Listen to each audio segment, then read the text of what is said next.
this Confucianism is related to today's China, and we will put this one. I think the paper already talk about this. Yeah. James, Jason, my opinion is that the first paper asks a question, why it points out that Mao Zedong had an anti-Confucius campaign.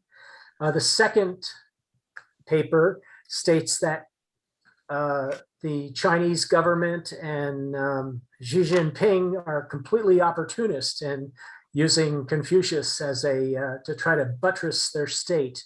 So these are kind of like opposite concepts. In other words, we have the war against Confucianism by Mao Zedong, and then Xi Jinping being a complete supporter of Confucius ideas.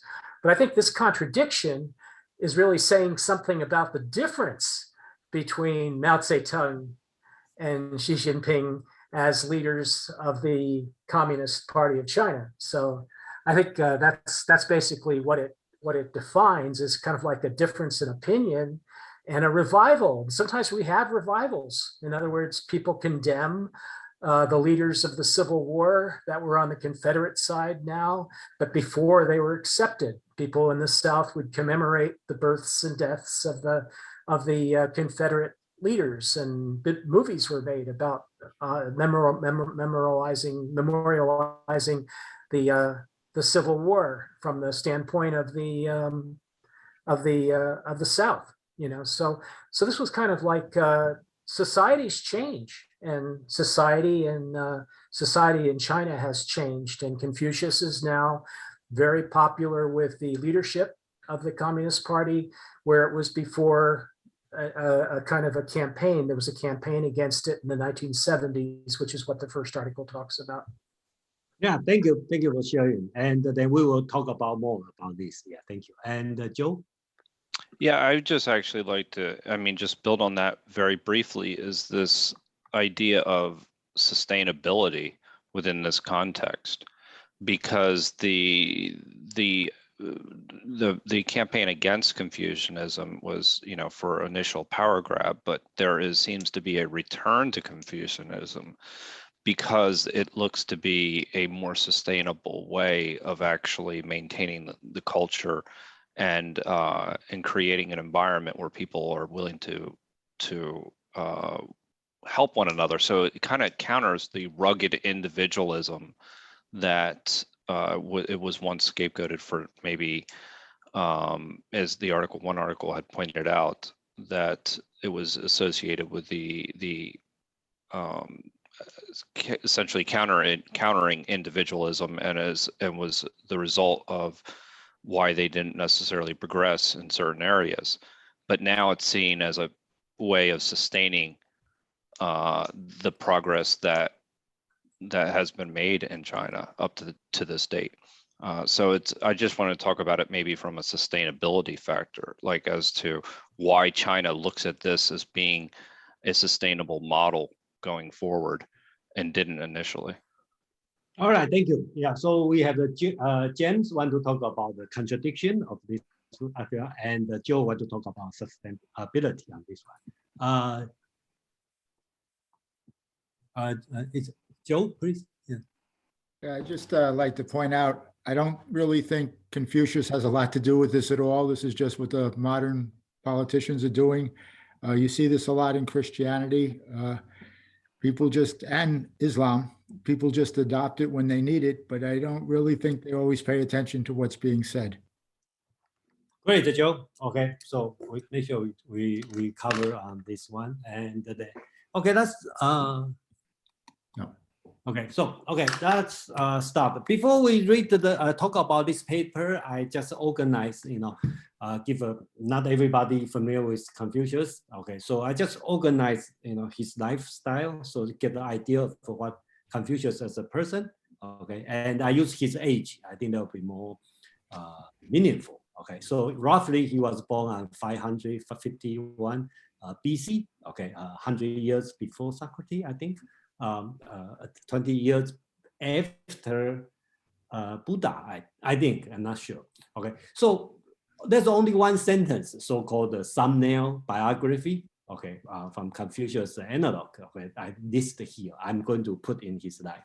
So he was born, okay, and his father, the first marriage has like 7 or so many daughters, and then he has a second marriage, and I think have a son, and then I think he's handicapped or crippled or something, and then his father decided to marry another 18 years old girl, and then have a Confucius. So Confucius is number 2 in the family. So when his father have him, I think it's around 72 years old, and his mother is quite young.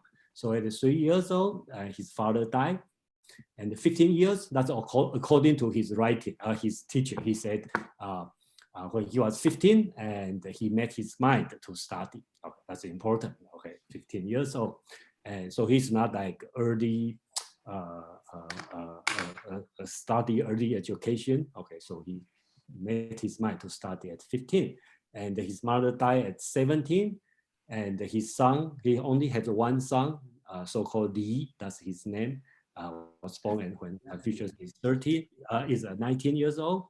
And we don't know much about him, but according to his own teaching, he said at 30, okay, he became independent. So I'm not very sure what the meaning of this, but we can assume he probably start his own business, and then he probably start to teaching something, and then another thing we don't know. Okay, that's his saying. And about 35 years old, according to the historical account, he was in the low-ranking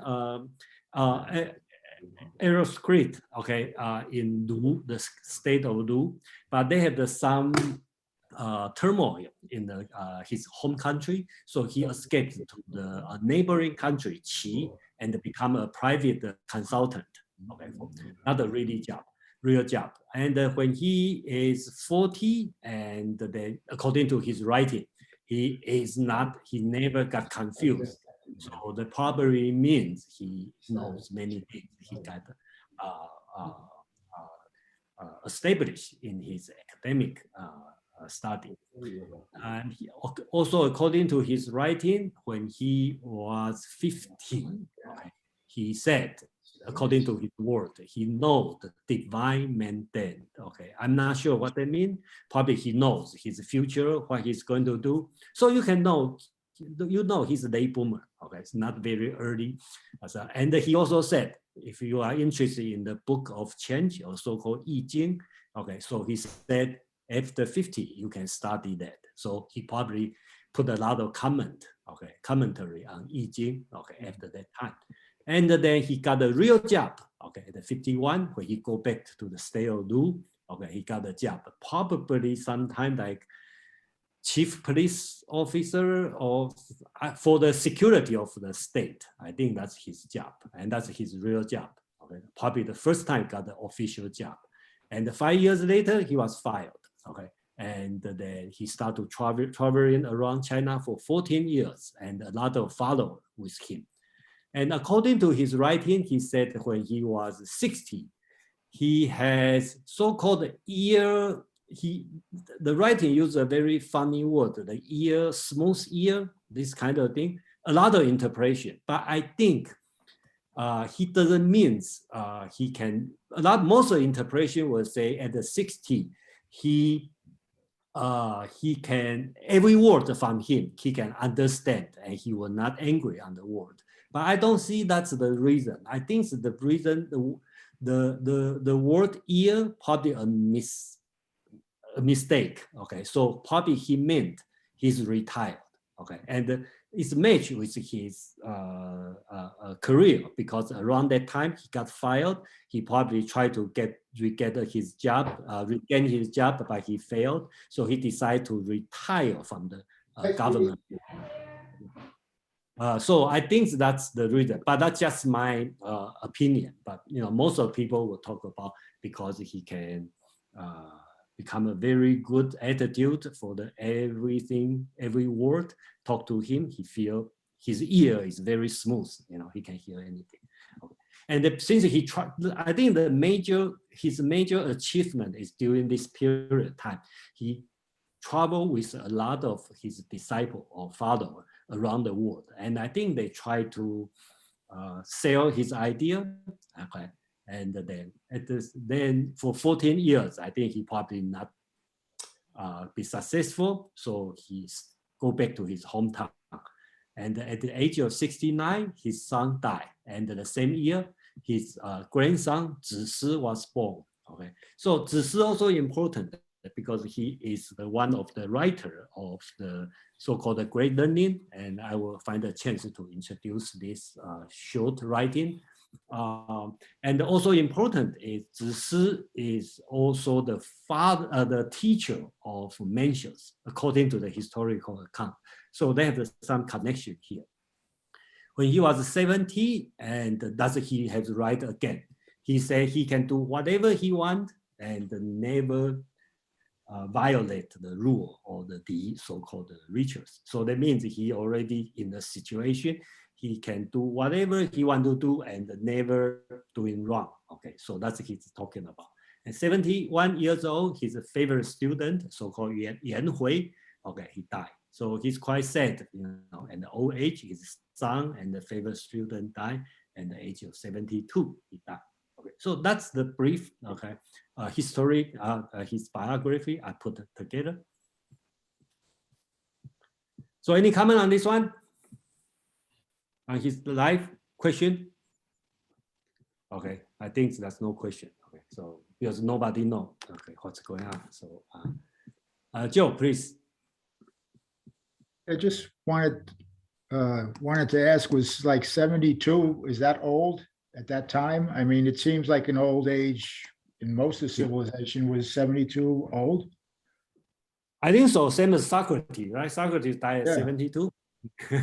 So I think my idea is you want to be a great philosopher, you got to live old, so, And 72 is not easy though during that time, and probably run into his gene because his father, at 72 years old, lived to 75, and the 72 still can have a kid. So means they probably quite strong. And just let me add, because he's also seems to be active. It's not like he's 72 and he's not doing anything. He's still active. Yeah, that's right. That's I agree. So in this point, it's an admirable person, and according to historical account, he probably over 6 feet tall. Okay, but we don't know. In today's case, it's very tall, but the ancient Chinese, that's huge. Okay, so we don't know, but that's according to the historical account.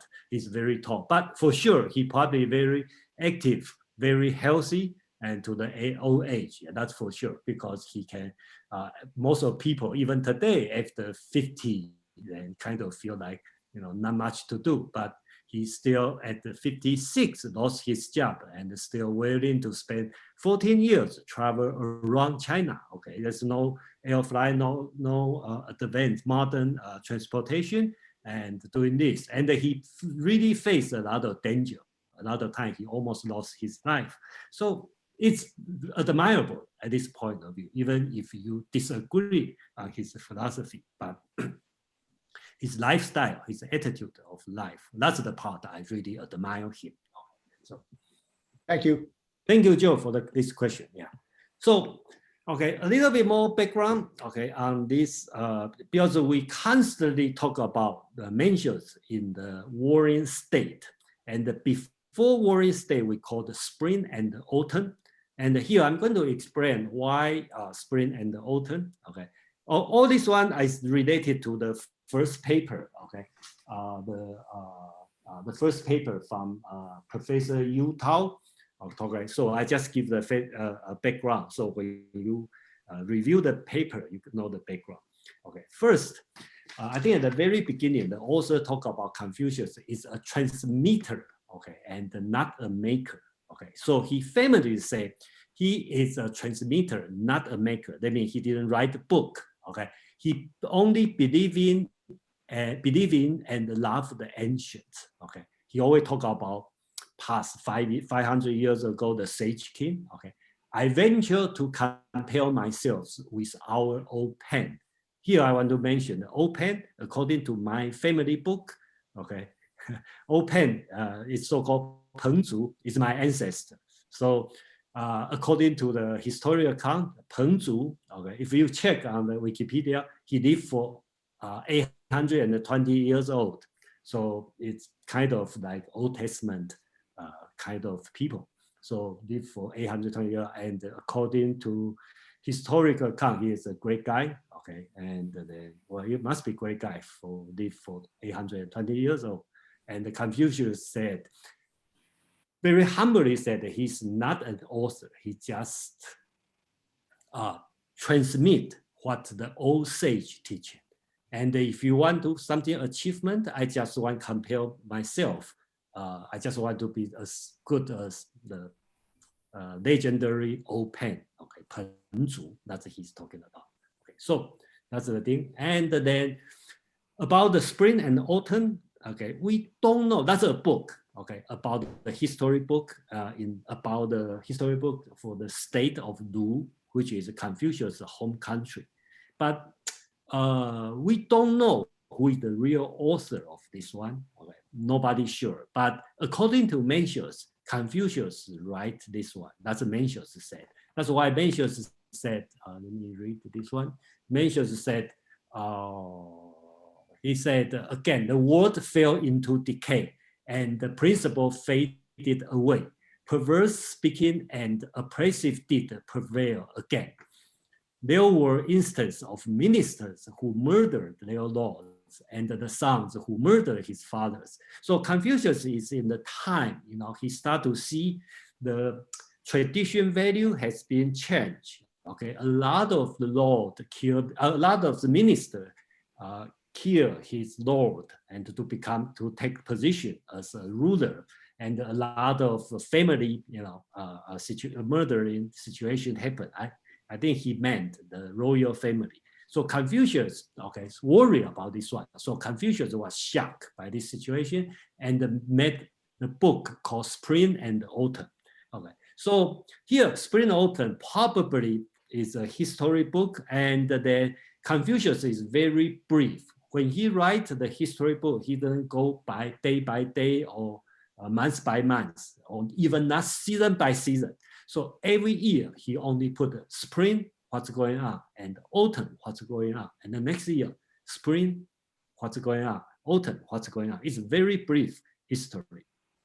But the purpose of Confucius writing this book or comment on this, write commentary on this book is because he wants to express his teaching, his philosophy.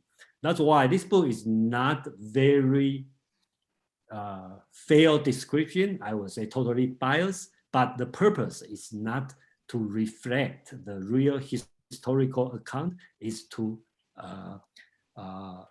promote his teaching, his philosophy. So that's why Mencius continue to talk about. On this account, Confucius said, it is the spring and autumn which will make men know me, and it is the spring and the autumn which will make men condemn me. So that's important writing for Confucius, or commentary on Confucius. And because this reason, we call the period of time before warring state, we call the spring and the autumn. So any question on this? Okay, so let's move on. I was just wondering if the seasons were identified in 551 when Confucius was born. I was just a translation that they've put in the season, spring and autumn. Yeah, okay. Madeline, please.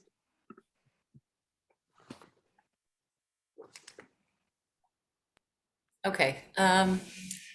Yes, I was just wondering, I remembered from a previous session that you had said that autumn is a time of death. So I assume that spring is a time of birth. Was he also being very cosmic about things, or was this just a sort of return to the past commentary? I'm not sure how to answer this question. I think we probably talk about different things. At least I think when Confucius write this one, he just I didn't read the whole book, but I can get a flip on this book. He writes like the 6th year of the king Duke I of Lu, okay, spring, okay, and which state conquered the other state. Then he has a commentary on that. So that's his writing on this. So spring, autumn, what that mean? If I have to explain, I would say that's reflect the roughly time of that year. Okay, and so, but at that time, a lot of things is very different than today. So I have no way to say what he writes spring. And I don't know. Yeah. Jason, if I may, Yeah, please. I think that spring and autumn can be interpreted very simply Yeah. as Okay. the historical records of the time of the Principality of Lu between 722 BCE to the end of that period, precisely 453 BC. And I think that is it's a poetical way to say historical annals. Yeah, And it was the Yeah. historical annals of the Principality of Lu, where he was born. Yeah, I think that's I believe. And then the point I want to say is he is not writing unbiased. He's very biased, okay, in this way, biased in a good way, okay, because he want to tell the people, okay, that's the right thing to do. That's not the right thing to do, okay. So it's not a real, in today's sense, historical book. Yeah, well, it was ahead. an excuse for him to use the words to transmit some of his philosophy. Yes. Yes. So can I say something? Sorry, can I? Yeah, sure, please. I just wonder whether spring and autumn may have been metaphors for the times of transition. And so he's talking about the dynamics of the time in change, which is going through a period of change between the main seasons that we probably see the summer and the winter come as the main seasons, and the spring and autumn are periods of change, social change in this case. I don't think so, but I feel I'm not an expert on this, and it could be a way, but I'm not sure. But he for sure, I read not completely read. I flipped the book or something. It talk about this year spring, something going on. This year autumn, something going on, and is there any special meaning? I don't know, and probably have some academic, some scholar may have a different research. Yeah, I have no idea. Yeah. Well, if I may again, it will take 10 seconds. Yeah. The basic spring, the basic spring and autumns is a historical annals from the Principality of Lu. So he did not create that. He took that. Oh, okay. But Okay. from that basis, because the spring and autumn annals is the historical record of the Principality of Lu between 722 BCE to 481 BCE. Okay, so he took it and he edited it, he transformed it into a philosophical book, but taking as the basis historical events that have been recorded by the officials of the Principality of Lu who lived before him. But he took it as an excuse to elaborate on his philosophical thinking. Thank you, Quen. You know, I think that you explained very well, and I believe that most likely that's the case. Yeah, yeah. Thank you so much. Yeah. Yeah, and for those who are interested in his philosophical speculation about change, he wrote a philosophical treatise called The 10 Wings, who is appended to the I Ching. Okay. Yeah. And that is more his philosophical thinking about change, the universe, the cosmos, and etc. Yeah, thank you. Yeah, thank you very much. Yeah, we talked about I Ching about a few months ago, and I think we have you and I probably have the same belief. Most of the Confucius philosophy or thinking probably not in the analog, probably in the I Ching's commentary, because he has a lot of things to talk about this. Yeah. Okay, so Absolutely, because the I Ching. Oh, sorry, yeah. I think we I stop agree. here. Yeah, you agree have on the this. floor. Yeah, thank you. Okay. Let's move on. Okay, here a few slides that I already showed 2 weeks ago, so I'm not have the intention to go very detailed. And if you have a question, we just quick review, make sure everybody in the same page. Remember that after Confucius, then I think yeah, we talk about the 10th century. Okay, the Ming dynasty, Song dynasty. That's 1,000 years later. So 1,500 years later. Okay, there's so-called the Neo-Confucianism. Okay, so happened in the Song dynasty, and even later Ming dynasty. So we call it the Neo-Confucianism. Okay, in Chinese sometimes called Li Xue. Okay, Song Ming Li Xue. So means school of principle. And in the Ming dynasty, which is about 15th century, and Wang Yangmin talk about so-called Xinxue, the mind, study of mind. Okay, so this one all considered as Neo-Confucianism. And I just put this one. I know people have a lot of interest. I will do it later. Okay, that's represent the Neo-Confucianism, but we should not discuss this one. I just remind everybody this one, this picture, and we will talk about this one later. And the brief history, Confucius, just give you the time frame. Okay, 500 BC. Okay, that's the Confucius time. And about the 1,500 years later, that's the Song dynasty. And 2,000 years later, that's the Ming dynasty. So they have the Neo-Confucianism. And today we talk about a little bit even newer on this time. Okay, so we call it the New Confucianism. Confucianism. Okay, I'm not sure that's a proper name or not, but that's a lot of website, a lot of English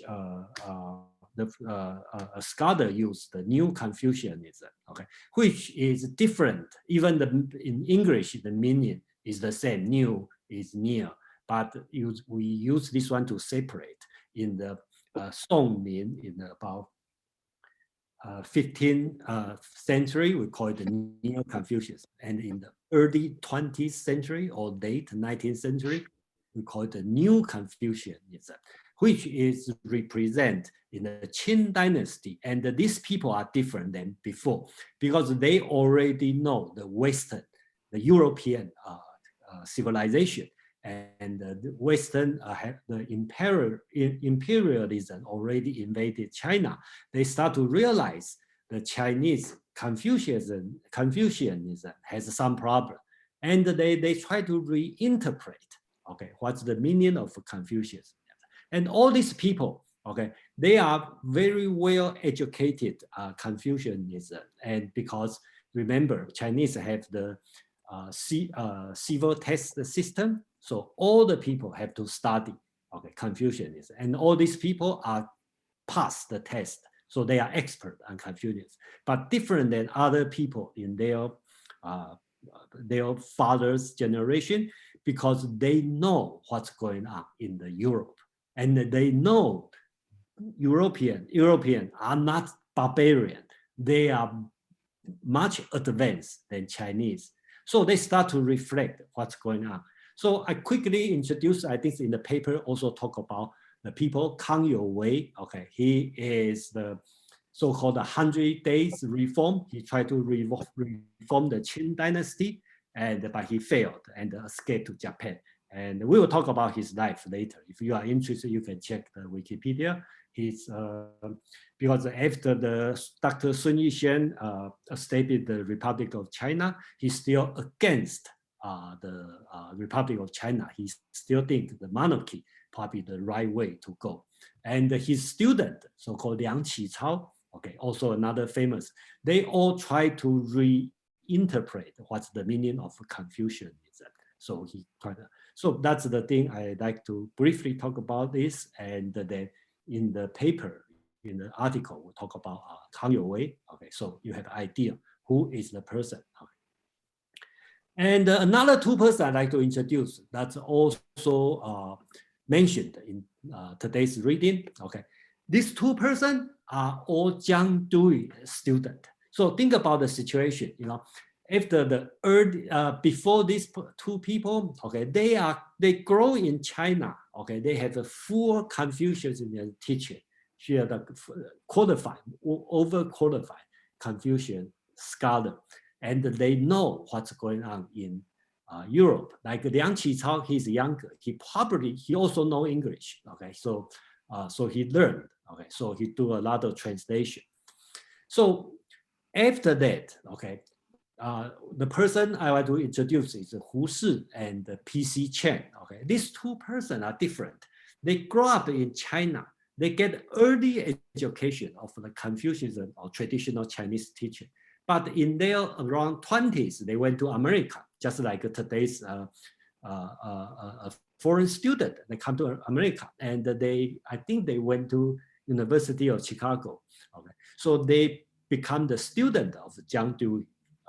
So both of them are become famous. Both of them got a doctorate degree. Okay, so Jiang Dui is American pragmatism, or sometimes we call the instrumentalism. Okay, so they learn from him, and with their strong, okay, Confucius learning.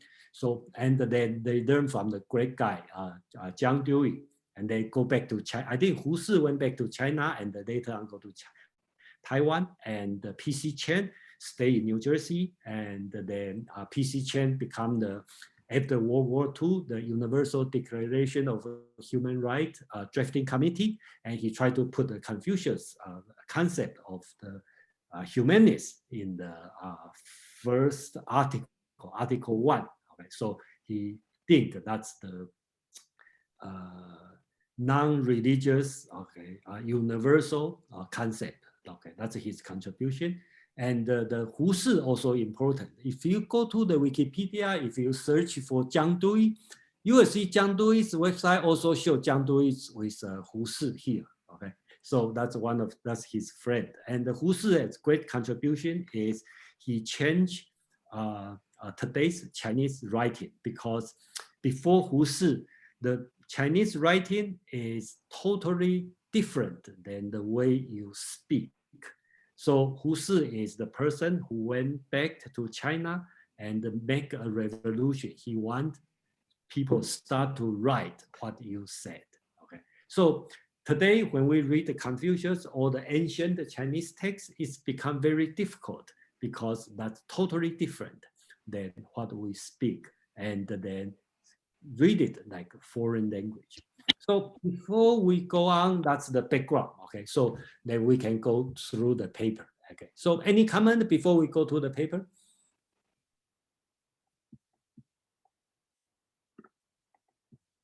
Okay, James, please. I was just wondering if, do you think that either of these guys, who was the one in the picture? Was that who? This Hu one, Si? Jiang Dui Yeah. and Hu Si. Jiang Dui. Yeah. Do you think that either of these guys actually influenced Dewey, John Dewey? You mean Hu Si? No, Jiang Dui is his teacher. Yeah. Jiang Dui is the teacher. So Jiang Dui heavily influenced Hu Si a lot because he's teacher. Okay, so.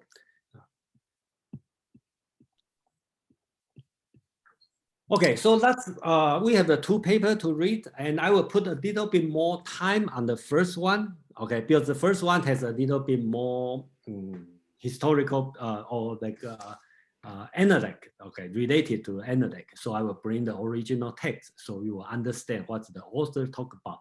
And in general, I believe this two article is relatively easy. Unless somebody think that's difficult, but I assume it's easy. So unless you want to know more on the background. So this paper is just posted during after the pandemic in Australia. And then I think I'm pretty happy to choose these two papers because Yu Tao is a Chinese scholar and then teach in Australia. Okay, and another paper is from the American, and Michael Schuman is a Wall Street. He's an author, and he worked in China, stayed in China for a long time, and he wrote a book. So we have a different view, from outside and also inside. I think that we will get a pretty fair view on what's the Confucius and in today the world of today. So let's go to the first paper, and then we will look at on the paper. So first, it talk about the, I think I already introduced the original text, right? Widely credited for creating a system of thought that we now call Confucianism. This learned man insisted he was not a maker, but a transmitter, okay? And merely that's not the reading we have been talking about. And then later on, Kang Youwei, which is 2,500 years later, okay, the leading reformer in modern China has argued, okay, when he say modern China, basically we talk about 19th century, okay, or early 20th century. Talk about Confucius, technically framed his revolutionary idea as the lost ancient virtue. So his argument will be met with fewer criticism and less hostility. So he kind of like talk about, because at that time, a lot of people, just like Hu Shi, okay, he is against the Confucius, okay. But at that time, people start to reflect, why China got like in this situation, and then that must be the Confucius fault. Okay, so Kang Youwei as a conservative, okay, as a reformer, but in the attitude is more conservative than others. So he think about Confucius' idea actually is revolutionary, and he keep talking about the backward, okay, the old ancient kid, because that's the better way to convince the feudal lords during his time. So that's his way of thinking about. Then he talked about, he traveled around. So that's the Kang Youwei's thinking about the Confucius. Okay. So let's talk about a few Confucius idea. Okay, so here we talk about this one. So the key Confucius teaching, okay, is the greatest and the most influence. Just 1 minute.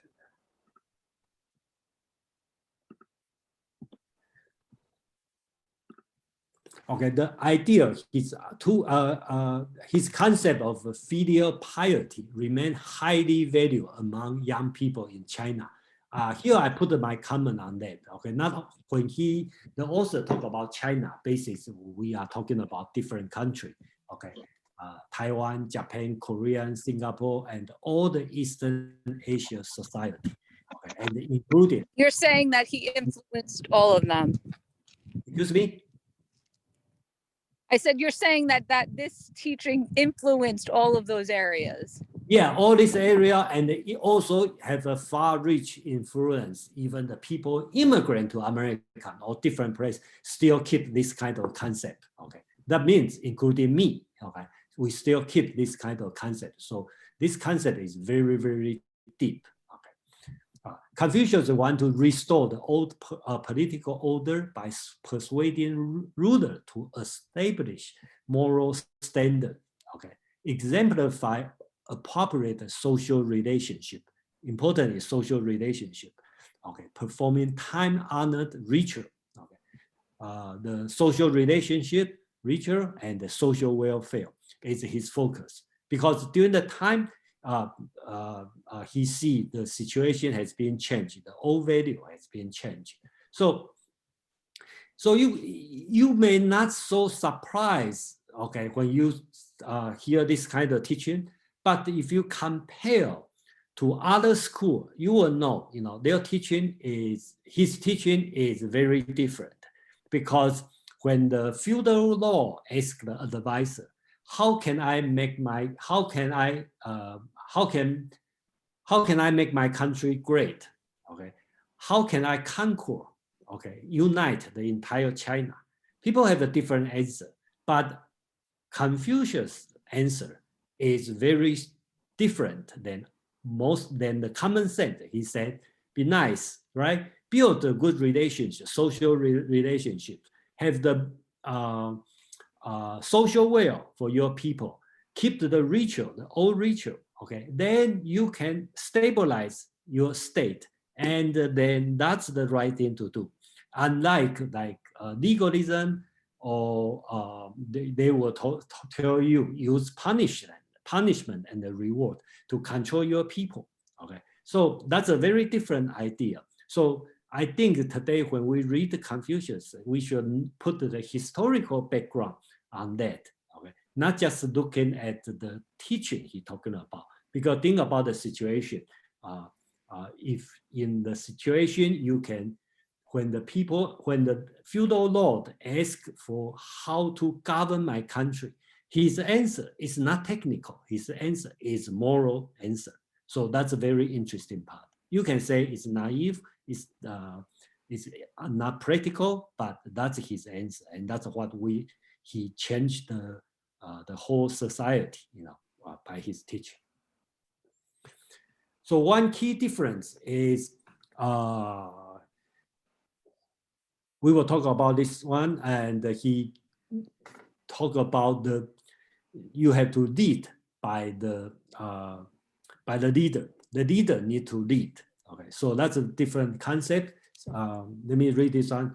It would be the superficial reading Confucius to believe he called for unconditional obedience to the ruler or superior. Confucius advised a disciple not to deceive the ruler, but to stand up to him.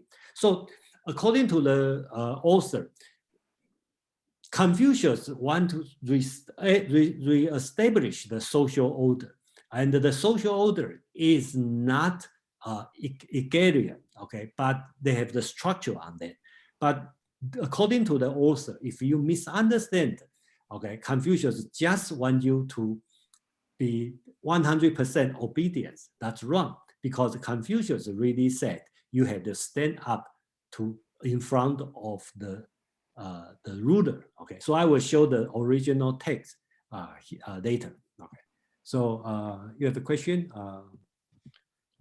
Anybody have a question? I do have a question. I raised my hand. Yeah, please. Yeah, I guess my question would be, in your opinion, do you think that Confucianism is sort of a leeway to the idea of communism?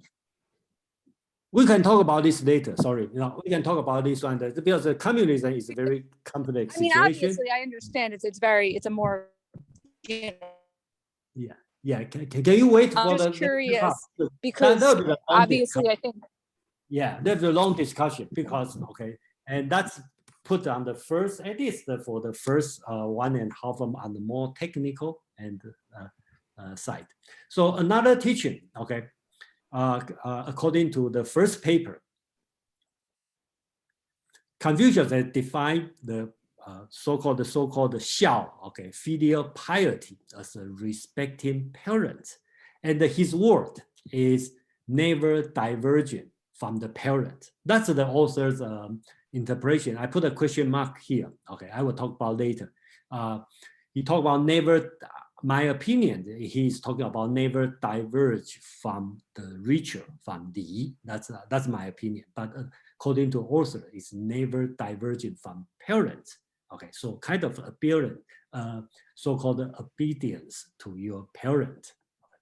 So another thing, they also talk about Confucius expected the ruler to exemplify good family value. So the important thing is when Confucius has been asked how to govern my country, for the feudal lord ask, he will answer, you have to set an example, and the country, your state, just like a big family. That's his concept. So when Ji Kangzi is one of the powerful prime minister of Confucius' home state of Lu, asked about the advice on keeping people loyal to the reign, Confucius respond by asking the ruler to demonstrate the filial piety and the benevolence, which is 慈 or kindness. Okay, so these two concepts also important when Confucius think about to keep the keeping the people loyal to the state. Okay, the ruler himself or the high-ranking officer himself have to demonstrate you have this kind of moral quality, then you can make the people, follow you, and you can make your country, stable. So that's basically public health of the first paper. Okay, and then I'm going to bring any question or any comment to this point. Yeah, Charles, I wanted to kind of provide some historical and socio-political context to, I think, a lot of what we're saying. Maybe perhaps some of the other participants may find it helpful. So kind of to go back to Confucius's time, one of the things that I think maybe not everyone is aware of is that it basically was one of the most chaotic periods in Chinese history. So basically it followed the fall of the Zhou dynasty, which was something that lasted 600 to 700 years. And it was in a period of the spring and autumn, as well as warring state periods Jason has alluded to, where they were fracturing to many, many different states. They were fighting wars. There was chaos all over. People were dying. People were suffering.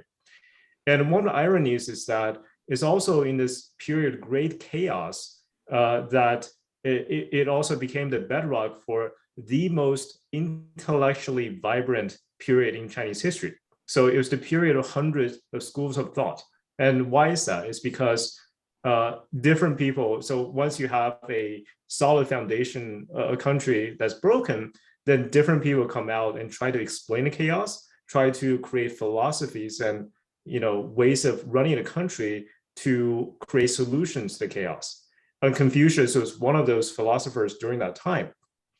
And I would say that his philosophy focused on restoring a lot of the virtues that he identified with the previous dynasty that made it successful, and created a sort of stability, a philosophy for stability that would work in a socio-political sense for rulers of the country, in a sense that he really emphasized the virtues of everyone, the roles of everyone, and creating ideal society where everyone know their role and were ultimately ruled by the sovereign. I mean, in the Western kind of context, you have the philosopher king. I guess in the Chinese context, you have the sage king, the Confucian sage king, which would rule with benevolence as well as virtue.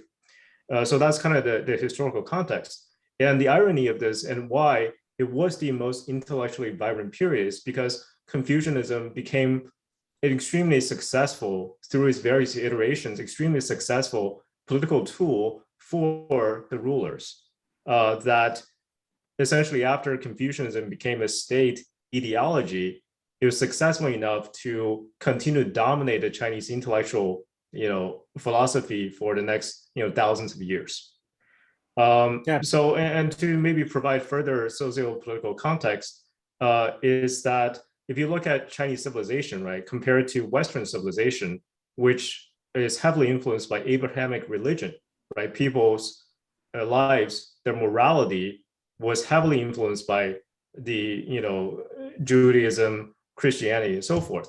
You think about China, China never really had a strong religion. Yes, there's Buddhism, there's Taoism, but none of these plays the role of Abrahamic religion in Western societies.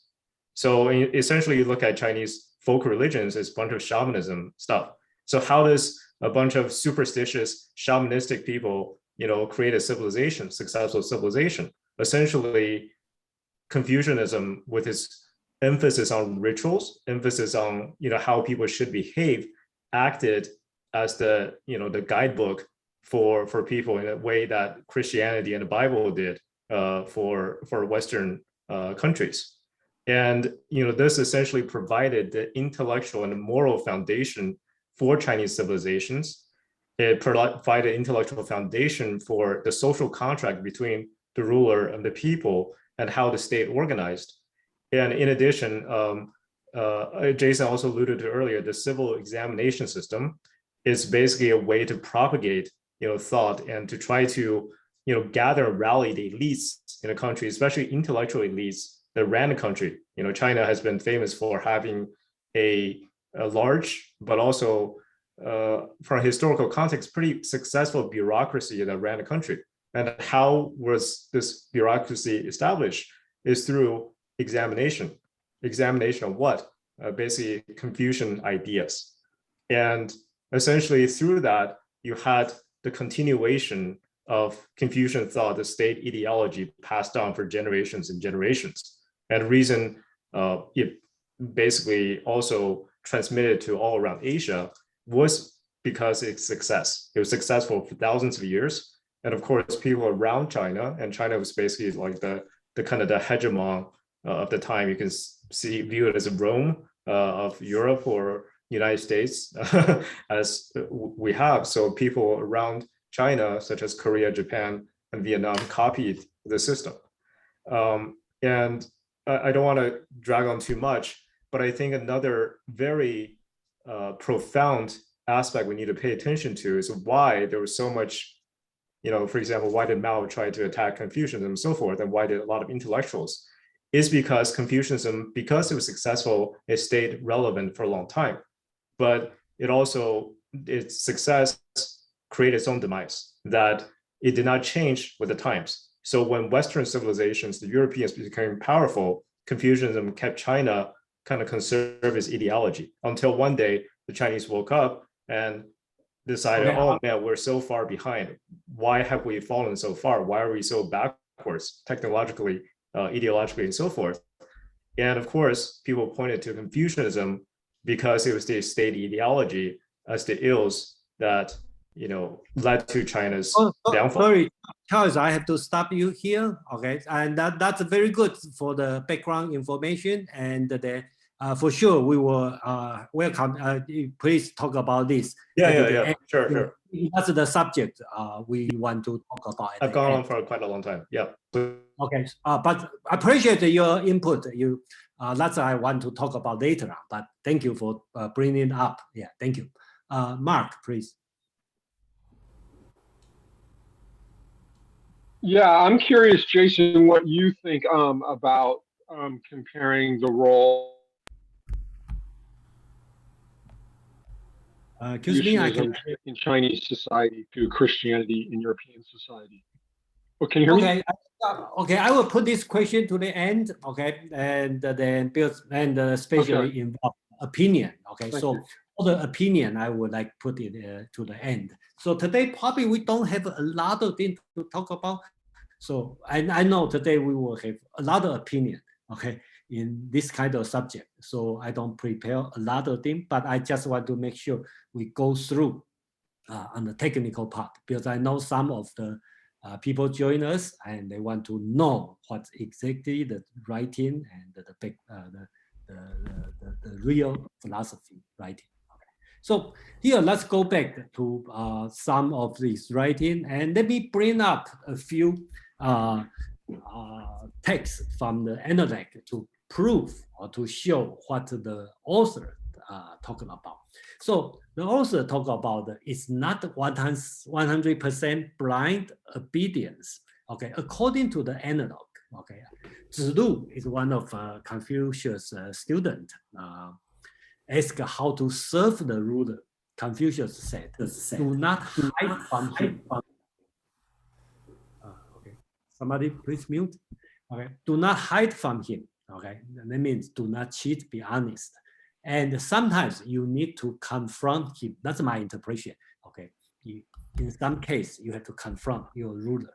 So that means Confucius is not asking you to 100% obedience. Even he support the social hierarchical structure. He support, respect your elder, respect the ruler, respect the minister, okay, the ranking system, but he doesn't say you have to 100% obedience, okay? So they have other texts, probably conflicts, but at least in this text, he's talking about don't cheat on him, okay, be honest, Okay, and sometimes you have to confront him. Okay, that means stay on you, be honest. Because if you're honest, you cannot be honest and always obedience. Because so that's he's talking about. Second thing, okay, that's also very famous. Why you talk about relationship? Okay, the Duke Jing of Qi, that's Confucius, the neighboring country. I believe this one happened during when Confucius escaped from his home country and go to the neighboring country, become the private advisor. Okay, so the Duke of Qi, the Duke Jing of Qi is Confucius about government. This answer is very interesting and very famous. Okay, Confucius said the government, when the prince is prince and the minister is the minister, the father is father, the son is son. Okay, so that's the government. So, let's think about a while. What's that mean? And that's what the author talk about. The social relationship is so important. And the Duke answered, good. If indeed the prince is not, the prince be not prince, the minister not minister, the father not father, the son not son, although I have wealth, can I enjoy it? So I cannot enjoy it if the relationship is not right. This one is very famous about Confucius teaching. Okay, be a prince, look like a prince, behave like a prince. Father, behave like a father. Okay, and if a church son, behave like a son. So that's important concept. But of course, you will ask, what do you mean? Be a father. Okay, what do you mean?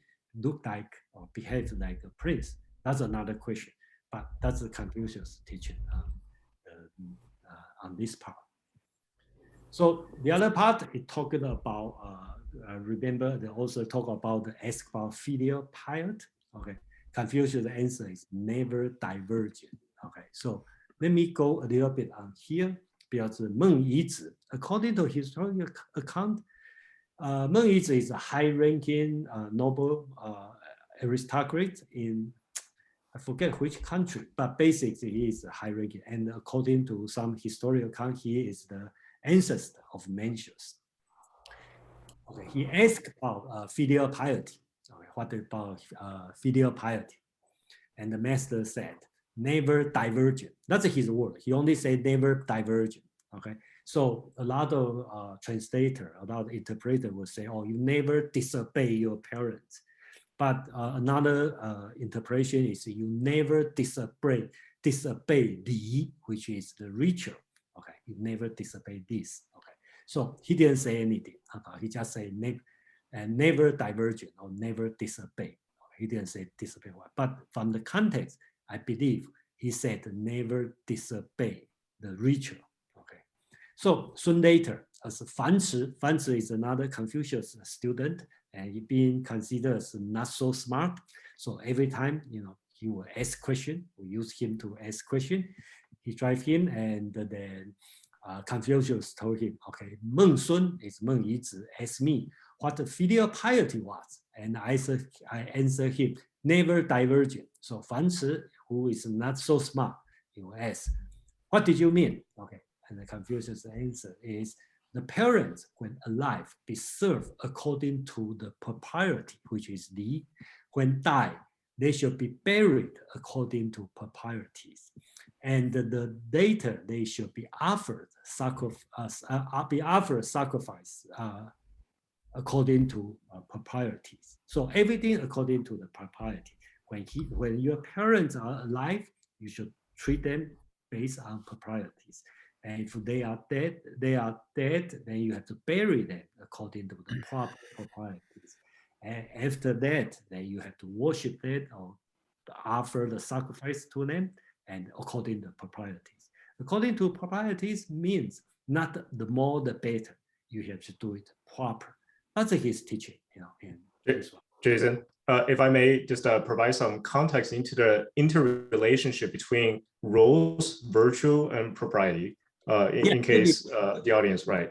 So again, like Confucius, if you look at what are the pillars of Confucianism, we have talked about roles, like the prince being prince, all those things.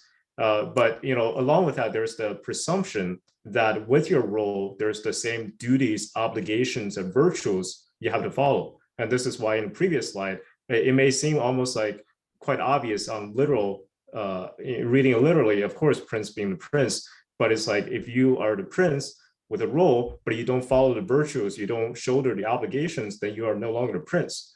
And how does that relate to Li, which is the ritual? It's essentially a codified way of telling people, okay, what are the way that you fulfill your virtues? And if you make that comparison with the Bible, yes, there's any religion or Islam, there's a lot of very literal ways to tell people because let's face it, most people are not that smart. They need people to tell them what to do. And that's how Confucianism does it, giving people a lead. Yeah, thank you. Yeah, thank you. Yes, another way to explain this one is the rectification of name. Okay, everything have to according to the name, and then just like Charles talked about the popular role. Okay, so here I'd like to point out is in the original. Okay, if I base on the analects, Confucius teaching about the moral actually is bi-directional. Okay, your father treat the son in this way, son treat the father in this way. He didn't set up like in the Western concept of if I do this way, then you do this way. I don't think he talked about this one, but he assumed, okay, we have to mutually do this one. Even he didn't say, okay, if my father doesn't love me, do I have to respect my father? Or if my son not do the filial piety to me, do I should be kind to my son? Okay, so he didn't say that. He just assumed, or he just asked people to do mutually. Okay, so that's probably later on we can discuss more detail. You know, what's the meaning or what's the how does people, okay, especially Chinese or Asian, practice his teaching. So last part of the analog reading. Okay, I'm not sure people like to read analog or not, but you know, we just have to go to that because that's important. If you don't like it, find it's boring, but just deal with for a few minutes. Okay, Ji Kangzi, that's another nobleman. Okay, ask how to make the people. I think he is kind of minister. I forget what's his role on this, but he concerned about the loyalty.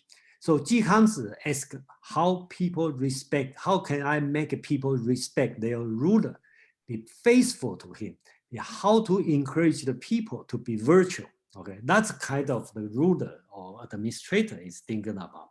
So Confucius' answer is, let him, that means the ruler, okay, preside over them, the people, with solemnity. Okay, he have to be, you know, it cannot like moving around. I don't know what he means, but basically be solemn. Okay, and they will respect him.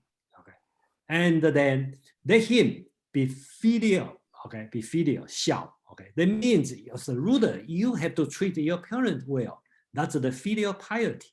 And the kind, treat your children nice, so-called 慈, benignity.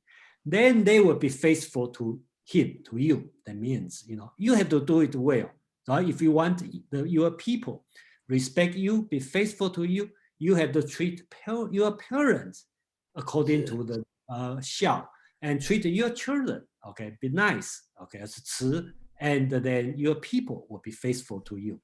And then who is speaking? Okay. And then you will eagerly seek for virtues. So basics, you see, Confucius teaching, okay, the ruler asked a technical question, and the Confucius answer is moral. Okay. So here, for example, very simple situation, how can I make my people be faithful or loyal to me? Okay.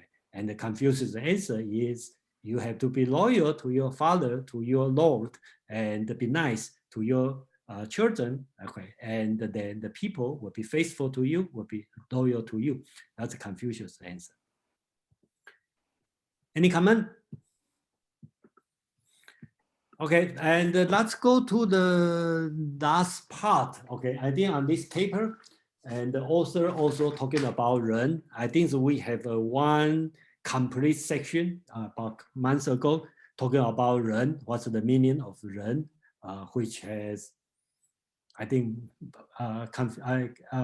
in analog only have 10,000 characters, but Confucius, okay, they discuss Ren, okay, 100 times. So that means there's 1% of the world, okay, talk about 人, okay, so it's a lot.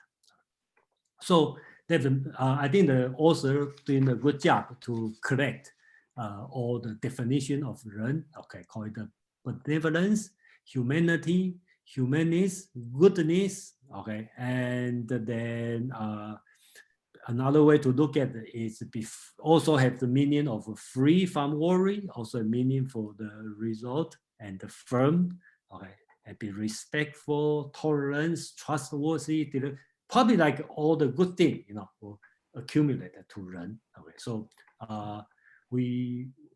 our purpose is not discuss what is 人. Okay, we already have a discussion about 人, and I will have another discussion about 孝. Okay, that's also another deep concept on that. So far, the paper already talked about the Confucius future and all this one. Then let's talk about after Confucius died. Okay, what's going on? What kind of Confucius? So far, we already done with what Confucius teaching and what he did and what's his philosophy. So after he died, his influence is great in China. Okay, for example, Mencius. Okay, just like Charles mentioned, during that time is very bad time, a lot of war. But in Mencius' time, which is so-called the warring state, the situation even worse. Okay, because at that in Confucius' time, they just fighting each other and try to expand their territory. In Mencius' time, they even forgot they have the common emperor, the Zhou dynasty. They try to unite the China. Okay, they want to put all China in their reign. So the situation even worse. So we come with all different kind of set of idea to advise the feudal lords. Mencius, I think 2 weeks ago, Pin talked about it. He gave advice, right? Why you talking about the benefit? You talk about the righteousness. Okay, there's many things to talk about. Don't just talk about the profit, benefit, right? And then another Confucius scholar, Xunzi, he talked about take a totally different approach. He think, okay, human nature is bad. Okay, so you want to make the human nature good, you have to put the education, make teacher learning, train the people, so people become good. So different idea. Then also have a different school. They criticize Confucius, right? Like Moism, we haven't introduced yet. Moism talk about the universal love. Okay, so unbiased love. You are not just love your parents, your children, like Confucius talking about. Moism is talking about, oh, you should love everybody, just like, you know, your parents and your kids, right? Then this world will become peaceful. That's his teaching. So it's very similar to Christian teach about the love. Okay. Then we also have the Taoism teaching, which we talk about like kind of a checkout. Okay, go back to the nature. Okay, doing so-called wu wei. Okay, without action, action without action. We'll talk about this later. And the legalism, like Han Fei, talk about punishment and the reward. Okay, make your country great. So that's all happened after Confucius died in the different situation in China, which is a warring state. Okay, so there have many schools come out. Okay, so and you know the history. Let me just brief talk about. So basics to the Han Dynasty, that Confucianism become the orthodoxy of the state. And later on, we have the Neo-Confucianism, and to the late 19th century, early 20th century, Hu Shi is the leader. We just introduced. He is the student of John Dewey. He said, like, you want to overthrow the house of Confucius. He think Confucius is not good for China, and he want to promote democracy, freedom, science. So he viewed Confucius as anti-freedom, anti-individualism, anti-democracy, anti-science. Okay, so that's his view, and that's Hu Shi. And Mao Zedong, okay, after the People's Republic of China, he want to totally denounce the reject the Confucianism. Okay, so and probably you know the Cultural Revolution happened. That's totally want to remove the thinking of Confucius teaching. Okay, So we talk about this one later. That's just the history and bring to the end. And another scholar, P.C. Chen. Okay, so I just quote on the Universal Declaration of Human Rights. So after the compromise, he want to reject all the Christian, not Christian, all the religious word, okay, in the United Nations. So eventually he put all human beings are born free and equal in dignity, dignity and the rights. They are endowed with reason and conscience. Okay, this concept is Confucius teaching, should be acted toward one another in the spirit of brotherhood. That's before he's talking about put the concept of the ren, which is very difficult to translate. So turn out put the spirit of brotherhood. So I quote from Wikipedia. I think it's very interesting. Okay, Dr. Chen suggests that. I think this writing is from Roosevelt, I think. Okay, Dr. Chen suggests that the Secretariat might well spend a few months studying the fundamental of Confucianism. Okay, so that brings to the end of the first paper. And then the reason I quote this one, that's personally, I think that's very correct, because when Confucius teach his disciple, think about his disciple. His disciple is not regular people. His disciples are all not like Jesus' disciple. They are fishermen, tax collector. No, Confucius' disciples are great people. They are government officers. Confucius is teaching them how to be a good ruler, be a good government administrator. So Dr. Chen, this statement is truly reflect what Confucius is teaching. His teaching is not talk to you and me. He's talking to the government officials. So in this sense, Dr. Chen is very right. Okay, the Secretariat might spend a few months to study the fundamental of Confucius, and same as all the government should spend some time to study Confucius. That's just a personal 2 minutes opinion on this one. So we end on this paper. Let's take a few minutes if you have something to talk about, and then the modern China. We will. I think the next paper is much easier.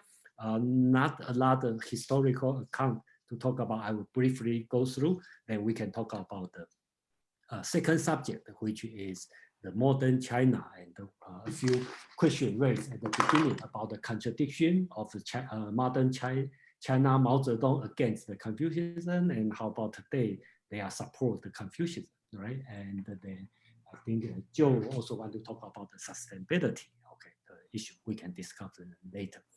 So we have hands up. Who's hands up? I have. Let me see. Okay, Quinn Lee. Yeah.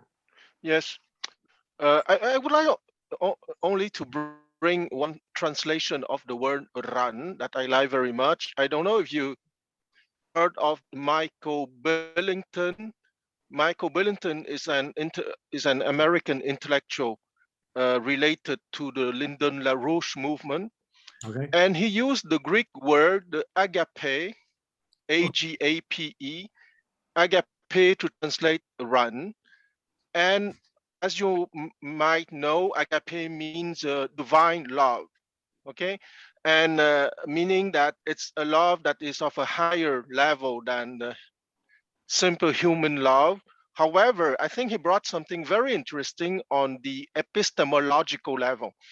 Because for him, the divine love, agape or ran, is not simply benevolence, but it's an epistemological level where you have a deep joy when you participate to the creation of the universe by having the capability to discover, to create, to invent, okay?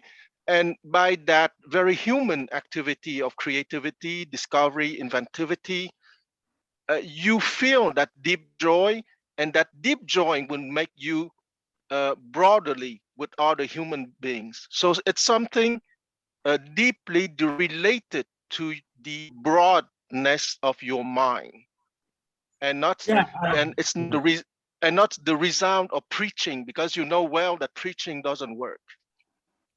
Yeah, I agree with you. Apage is a good word to that, but I just kind of challenging you, right?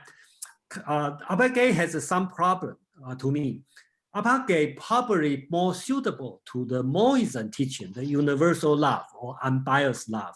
And then I would like to, just for the sake of argument, to challenge on the Apage translation of Ren, because Ren also means the extension, right? You treat your parent and your grandparent, your ancestor, your neighbor, they have the degree of difference. It's not like universal. And Apage is kind of the universal. That's the part I kind of say the problem of use Apage. So, okay. Well, the strange thing that I agree with absolutely with what you said. And I think that the value of the agape from Michael Billington is much more the focus on the epistemological development rather than the moral preaching, okay? Because you know very well that someone would be kind because he attained a certain level of mind development, and not because he listened to some preachers, because the second thing never worked. Yeah, thank you. Yeah, because Ren is a big subject. I think both you and me probably agree. It's a big subject.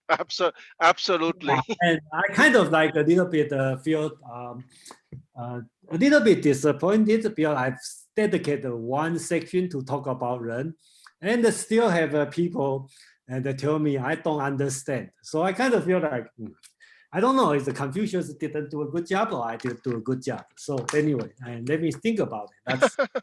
That's a big question, you know. So probably Chinese discussed for 2,000 years, never got a solution. I should not expect myself find the solution. So, but I think it's a sign that it's a good thing for Chinese philosophy, because if you can deal with a concept of Chinese philosophy in half an hour, it means that it's not a profound philosophy.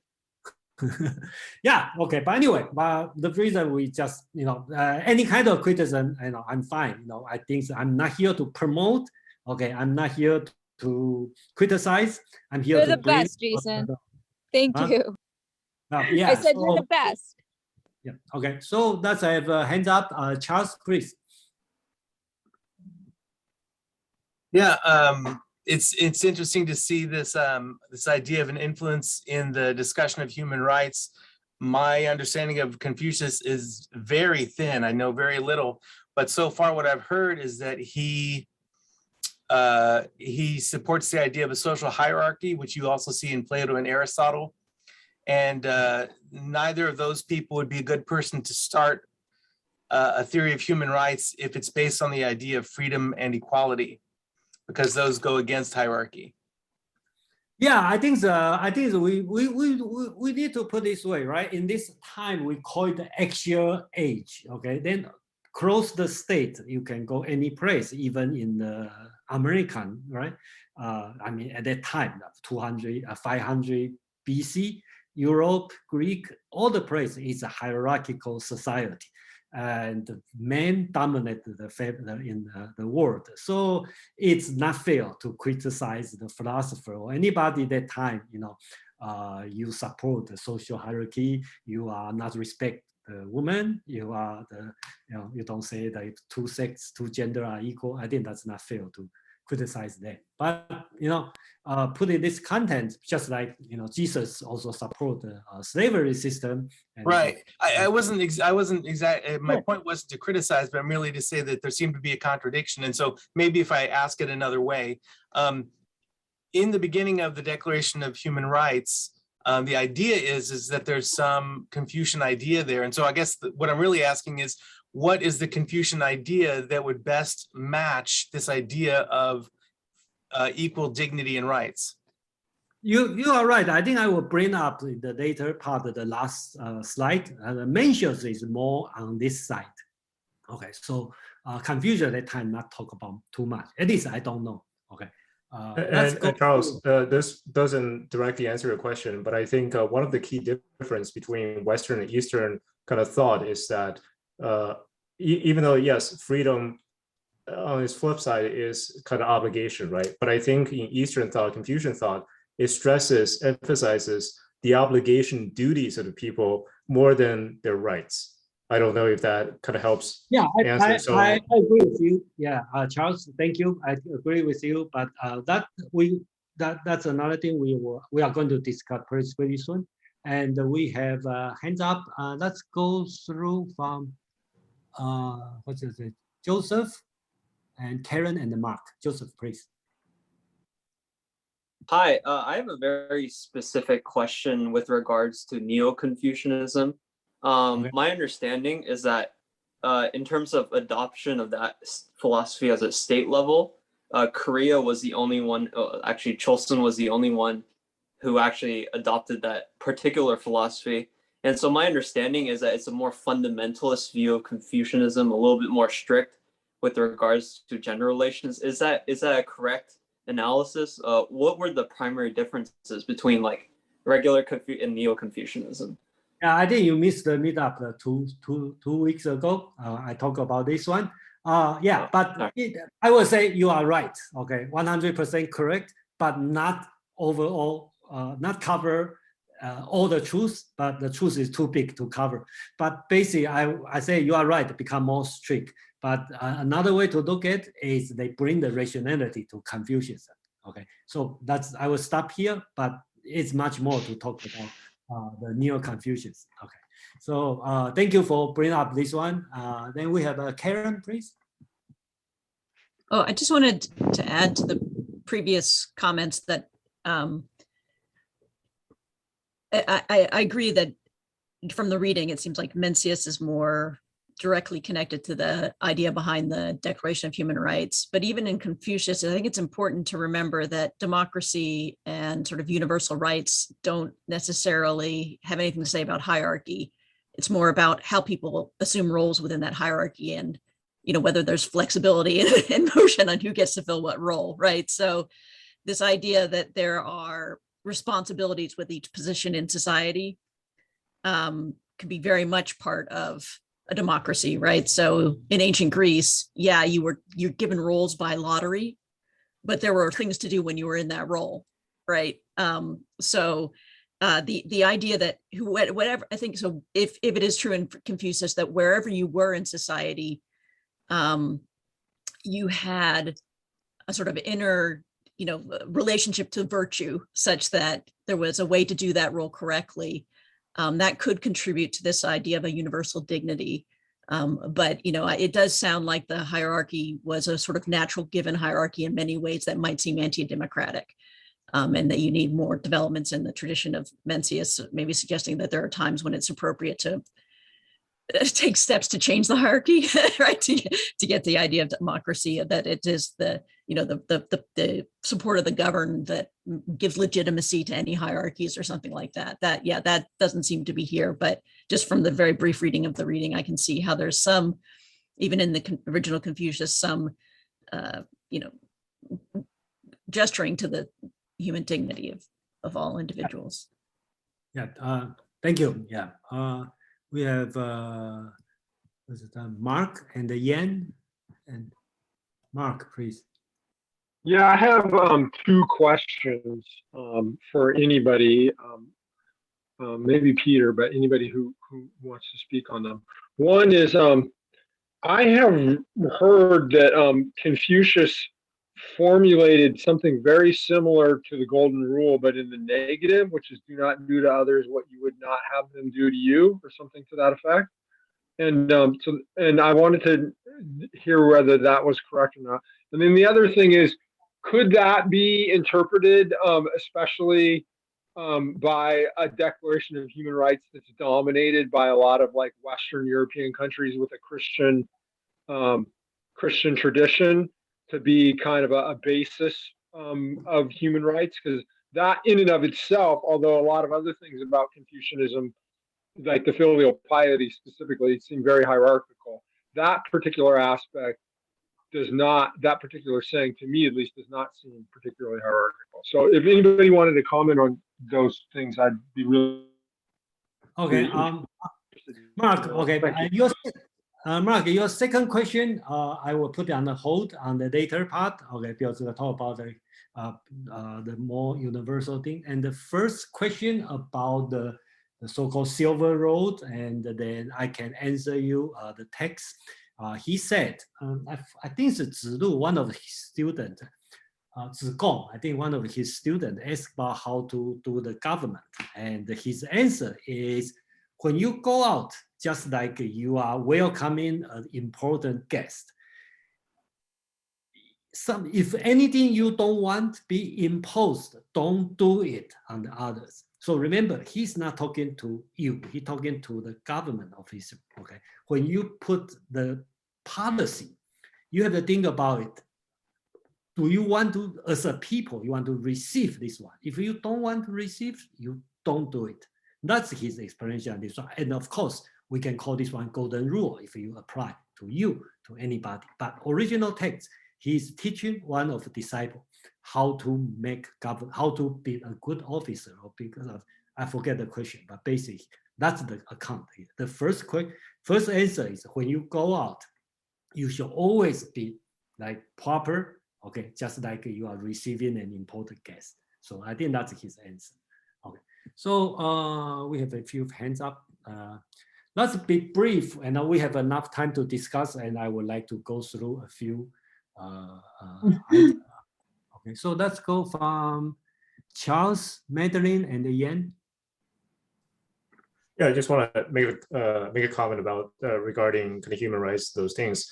As I hear a couple of participants kind of ask about that. So my view on that is regarding kind of Confucianism. It's not, there's no direct contradiction. There's no like mutually incompatibility within Confucianism with human rights.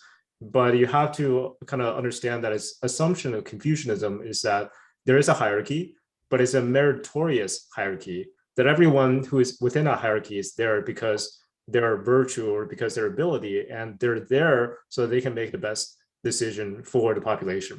So to make an analogy, right, NBA, right? I want to play in the NBA, they won't let me because I'm not good enough. But we don't rail against the NBA not being, democratic in terms of having everyone who wants to play go play. We accept it because they're the best at what they do. Even when we elect our officials, the implicit assumptions that we elect the best people to run the country, so we don't have a vote on everything. So when it comes to Confucianism and why it was successfully adopted by, obviously authoritarians for thousands of years, is that it provides the justification that their rule is more merited. They provide the best outcome for people. And even today, you see in modern China, there is that strain of thought, which is that even though it's not democratic in terms of process, in terms of outcomes, they really focus on outcome, that if the government provides justification that we provide outcome that looks after your interests, then there is sort of that justification for, I don't know, democracy or rights without having a democratic process. Yeah, thank you. Thank you, Charles. And I just look at the chat, okay, and Charles asked me to pronounce how to say Confucius in Chinese. Okay, let's say Kongzi, and then that's the name, just a little bit. It was, I think, the Jesuit. Okay, so they supposed to be Confuzi, and they just put the Roman spelling that become Confucius, and right now become his name. Okay, just brief on this. I think the Judith had a hands up, cannot have raised hand. I think somebody told me this. Is Judith here? Me? Yeah. Somebody told me you had a hands up for a long time. I didn't call you, so sorry about this. Oh, can you hear me? Yes, please. Oh, okay. I just feel Confucius, how to say Confucius, is more studied by people who either from Asian China or maybe current China who studied in East Asian or Eastern country who studied the Confucianism, but more like a study by the Western people. I came from China, but I don't know this. I only know the name of Confucius, but I don't know what he's talking about until now. And I realized he want to helping people to do the, that means in the timeless life, which in Bible is eternal life. But he want to telling people being modestly and being humbly, be virtuous, but he don't know. He want a leader, that means the political leader, to guide people to doing this. So I think maybe he failed. That's why he is unemployed. And a lot of people you're talking about who study him, they want to help to. They also want to help people by spread his words. But they all either like maybe their own community leader or the business owner. This kind of. But from Confucius himself, he wanted the political leader who can implement this idea. I think they certainly concern, like you said, when he died, what to do, right? But I feel like letting people to do the good things is very important. But this is a lack of in China, like school. We don't study this thing. I think they should put something in this, like the children study this kind of, like say how to filial piety.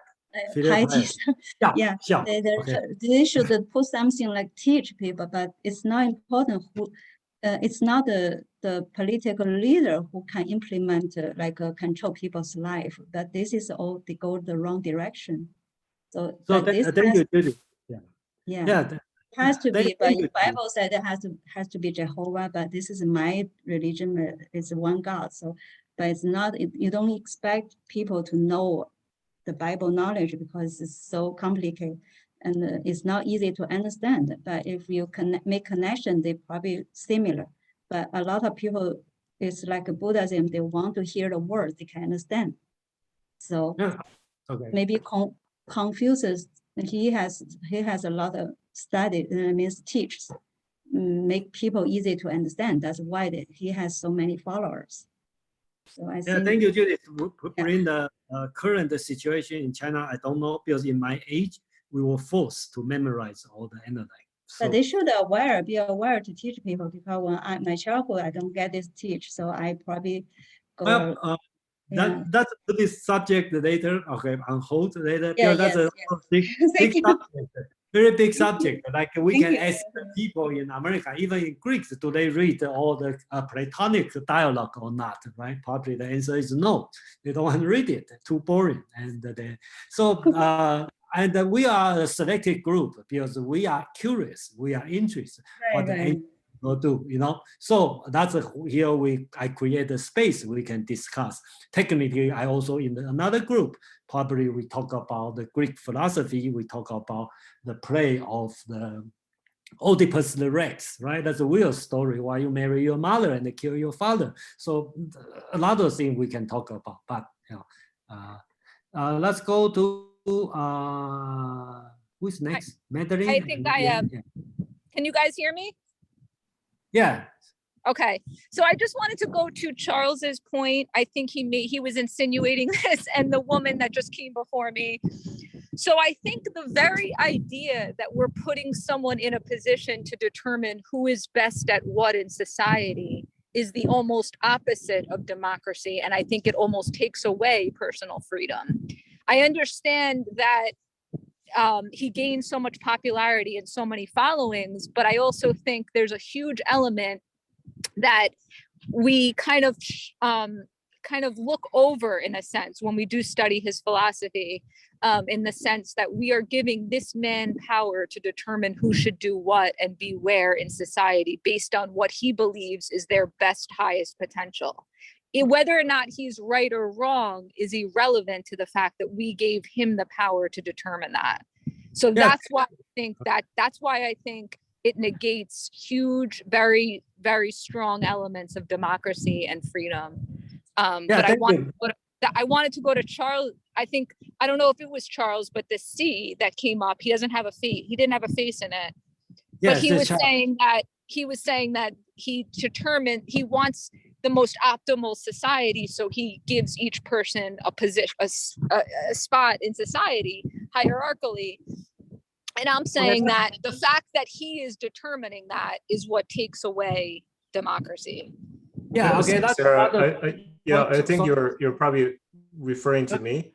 Okay. If I may kind of clarify. Okay, just 10 seconds, please. I'm not saying I disagree. I'm not Oh, saying yeah, yeah, anything yeah, is it's wrong fine. with what you said. I'm just saying the fact that there is this man that everyone gave the power to by way of support and political support is in a position to Okay, determine Sarah, that's- he does this because he's the best at that. She'll do this because that's taking away each person's individual freedom to determine that for themselves. Okay, hold on. Let's stop here for a while. Okay, we have a chance to talk about this, and then I have a few slides I want to show. Let's quickly go to Mandarin and Yan, and I'm going to move on, and then you are free to discuss this kind of question because I know discussion will be on the table, but I want to put it on the end.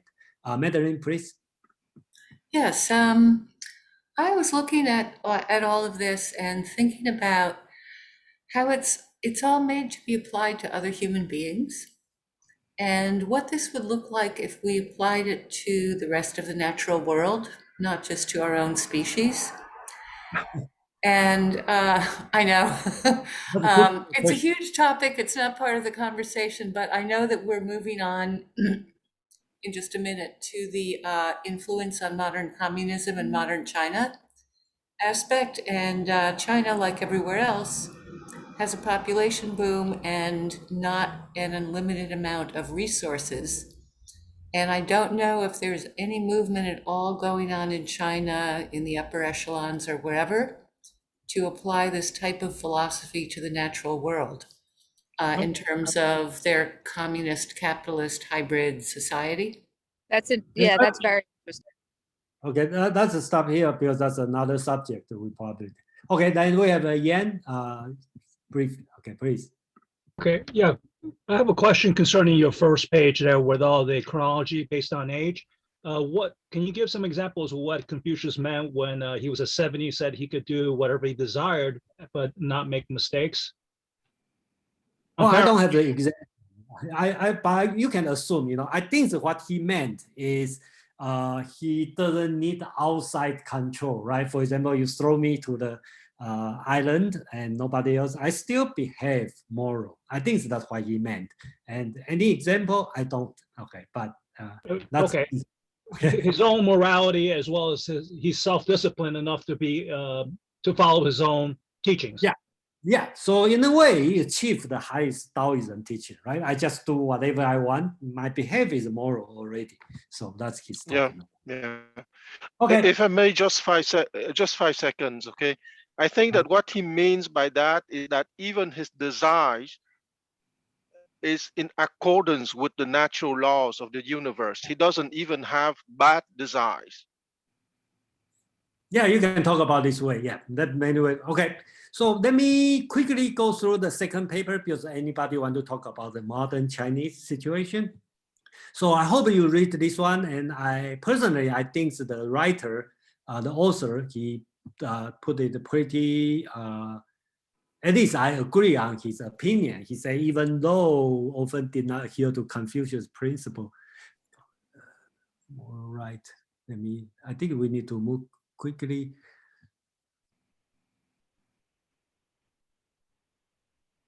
So he focused, he put the 3 points, in the Confucius, he talked about the Confucius timeless and universal. So on economics, government have the responsibility to take care of the well-being of all humans, of all citizens.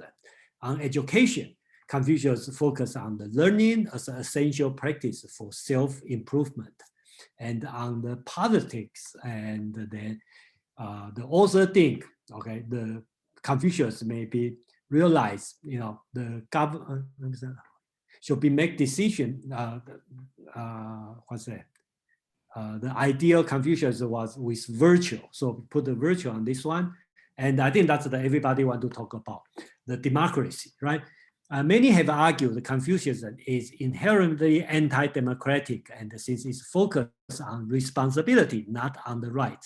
Okay, on the Western philosophy, we focus more on the right, on the community, not on the individual. I believe That's the truth. Okay, but Mencius, he here the author bring up the Mencius.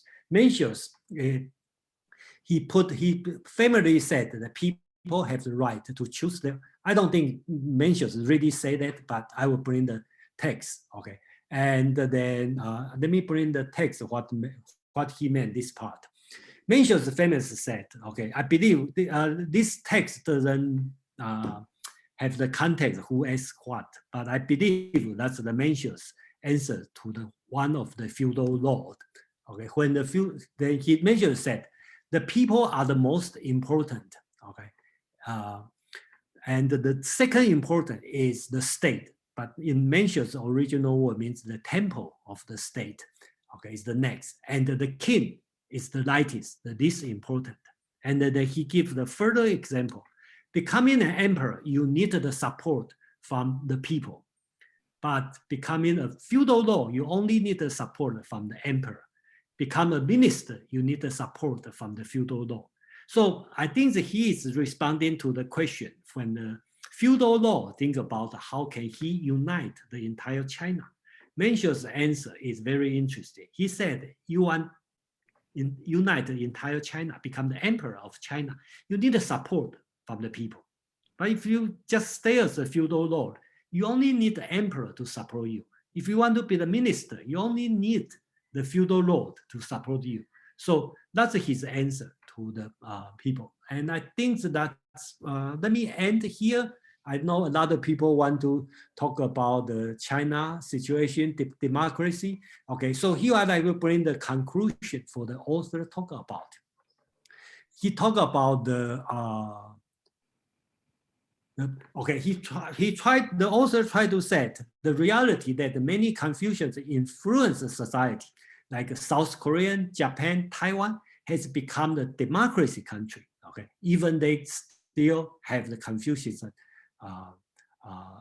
teaching in this society. So also the opinion, I think one of what he said is we cannot use culture to explain the outcome. I think that's very true because even China doesn't go to democracy. Okay, doesn't matter China practice Confucianism or not, but we can show the proof. The South Korean, Japan, Taiwan, basics, they have the value of Confucianism and they still go to democracy. There's no conflicts here. And in my opinion, the place like China, Korean, and Japan probably has the best political system at this moment because the government official still have the concept of the Confucianism, okay, and the society already adopt the Western democracy and the freedom. So turnout become the Confucius teaching is teaching the government official, not just teaching the people. So I think that's bring a good hybrid in the system. That's just my personal opinion. And right now, time is almost up, and I would like to open to a lot of questions. For example, we can discuss, I think James want to talk about, is that the contradiction, okay, between when the Mao Zedong is anti-Confucianism and right now Xi Jinping basically support the Confucianism. Okay, so that's another thing, one thing we can talk about. And then Joe want to talk about sustainability for this one. And then anybody want to talk about, please? Charles, please. Yeah, so just want to echo what Jason alluded to, that Confucianism itself is not fundamentally in contradiction with democracy, as the examples of East Asian Confucian societies have shown. But at the same time, if to answer, I think Sarah's kind of point about, I think there is certain, you do have to recognize that there are certain fundamental perspective differences between Asian and Western thinking, in a sense that especially modern Western society, look at how modern Western countries are formed, democracy is the basis, justification for legitimacy within a country. That is, you go to China, ask the average Chinese person, that is simply not what they consider. And I think oftentimes, a lot of people want to see, I want to see democracy in China, but I think sometimes we come across with this tone deaf that the people in China, they care about outcome. They don't see democracy as the end, they see it as a means to good governance. they also see Confucianism a similar vein, in a sense that if Confucianism can provide good outcomes, good governance, they don't really care whether it's democratic or not democratic. If they have meritorious rulers, kind of like similar to Singapore, which people question how much of democracy it is, people are still supportive. Yeah, thank you, Charles. Yeah, it's Right. I just have to say I agree with you. Just real quick, 2 seconds. But I'm just saying that I think you and I agree. I never disagreed with you. I was just pointing out that I think the fundamental of democracy in itself is not covered under his philosophy, because I get what you're saying, and I agree with you. But I think the fact that he is determining it for everyone is what my point was. I think, Sarah, I think we fully understand that, because we cannot expect the ancient people talk about democracy. Okay, so and just like Jesus not say that that's true too. Yeah, that's very true. So it's make no sense to blame on your failure. You blame on your failure based on you attribute your failure based on ancient teaching. I think that's totally wrong. Okay, you have your own decision. You cannot say I cannot do this because Confucius to teach this. So that's nothing like this, and nothing like today's society because Confucius teaching. I think that's all wrong. That's all you can make decision. That's yeah, Sarah. Sorry, really quickly. Yeah, Sarah, I understand.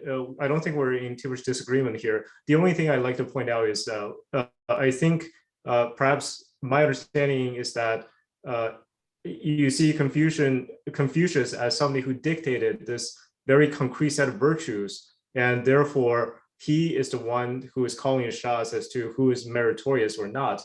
I think maybe if you look at it more metaphorically, is that in modern Confucian societies, including China, the idea of a meritorious or virtuous type of ruler or whatever official in whatever position still exists, but they don't necessarily have to conform to the ancient Confucian standards. So it's not like Confucius is still calling the shots from his grave of 2,500 years of what is a good person. It's more the idea of the person in charge or in whatever position should have the commensurate virtues. And that in some ways can be interpreted in a democratic sense, except it's more implicit as to, okay, the population supports this person because he's meritorious. The same way it's implicit that when we elect a leader, we elect someone who's meritorious, but it's just not, there's no explicit democratic mechanism, like you said, in Confucianism. Okay, so that's hold on here. Okay, so let me go to I have a lot of hands up. Okay, let me go from this side. Madeline, Mark, and Joseph, Quinn, and Yan. Okay, Madeline, please. Yes, this is actually a question along the lines of what Charles was just saying. I was wondering if the Confucianism, as it was practiced, that Mao disliked so much, is the same thing that Xi Jinping is, sorry, I've just completely mangled his name, is the same thing that they're talking about, or are they talking about two very different applications of it? So if you could just do some rectification of names here, that would be great. Yeah, that's another big question, So I can say it quickly, okay, because before you get the power, okay, then if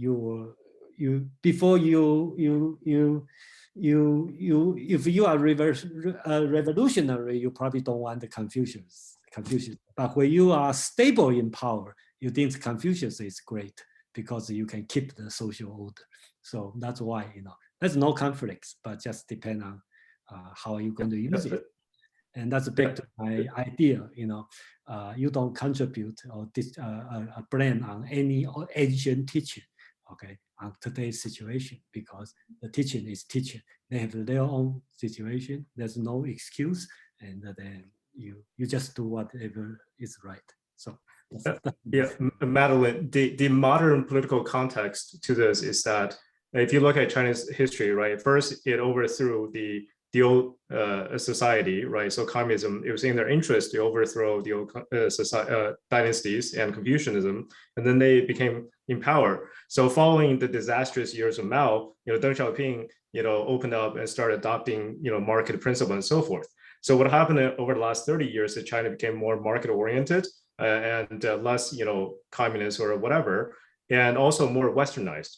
So the current political driver for this is that Xi Jinping is trying to reestablish kind of the Chinese identity or de-Westernize. So how do you de-Westernize? Is that you try to find something that has more Chinese roots, right? Even like your Marxism itself is now, Chinese. So this is the way if you view it as what is the political kind of motivation for that, he's trying to de-Westernize by hearkening back to something with explicit Chinese roots. Yes. Okay, yes, so it would be borrow a corpse to resurrect the spirit. Yeah, that's a good one. One of the 36 from Sun Tzu. Yeah, that's another thing we can talk about later. It's okay. Let's move on. Okay, Mark, please. Yeah, I'd like to make a general point about culture and democracy. I think that democracy has a lot more to do with level of economic development than it does with the particularities of ancient culture. If you look at the countries that people talked about as examples of Confucian societies that became democratic, South Korea, Japan, and Taiwan. I'll look at South Korea and Taiwan specifically because I think they're very emblematic of this. These countries only became democratic after they developed economically to a great extent. Now, some people here have more knowledge maybe of Taiwan and South Korea than I do. Yeah, thank you, Mark. And if you think I'm wrong, please push back. But at the end of the civil wars in Korea and China, Taiwan and South Korea, my impression is, were quite repressive societies. And in both those places, there were massacres of political opponents. So they weren't actually, at that time, like in the 49, 53, they weren't particularly any more democratic than their communist opponents. It's only later, after those societies developed economically to a high degree, that South Korea and Taiwan democratized, like in the mid 80s or so.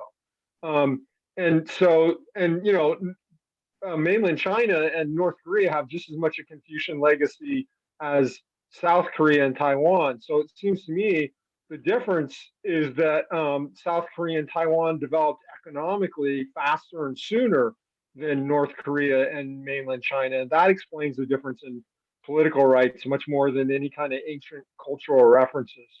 And you can see the same thing if you look at the Islamic world, like the most democratic countries in the Islamic world, Malaysia, Indonesia, Turkey, and Tunisia generally are more economically developed than a lot of the other Islamic countries, which are much poorer.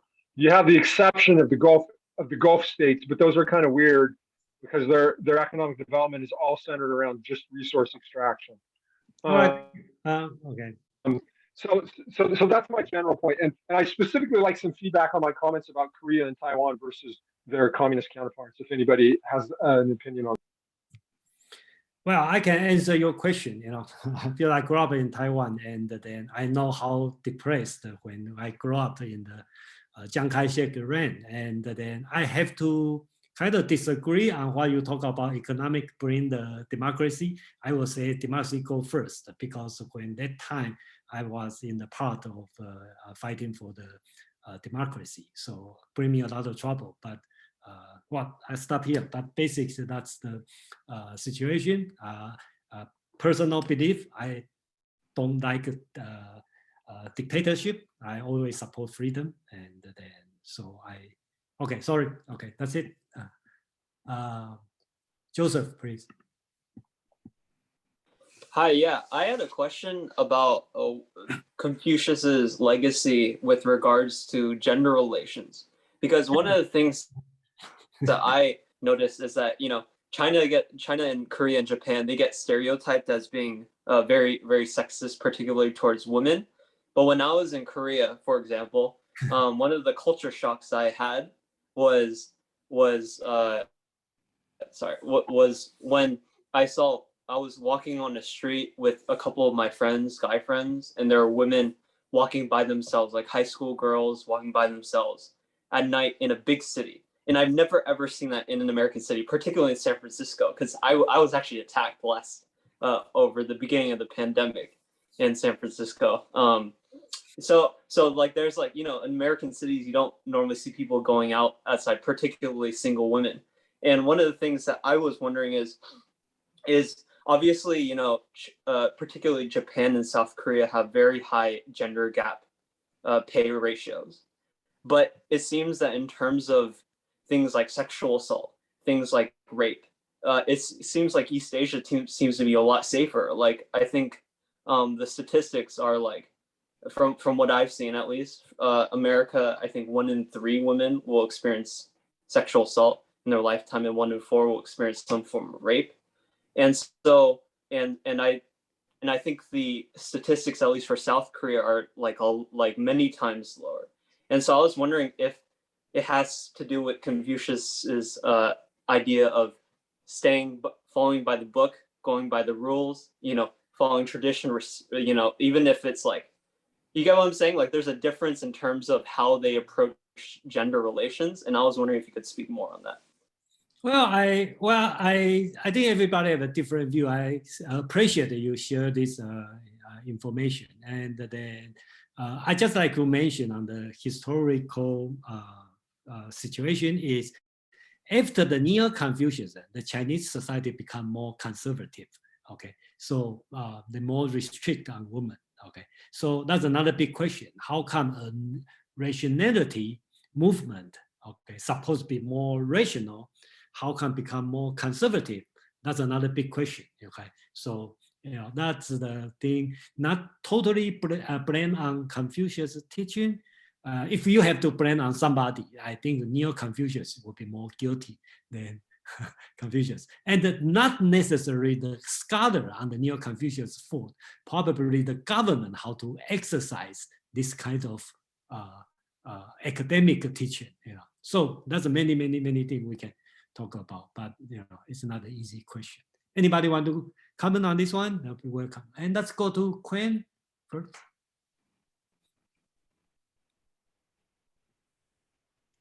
Sorry, I just activate my microphone.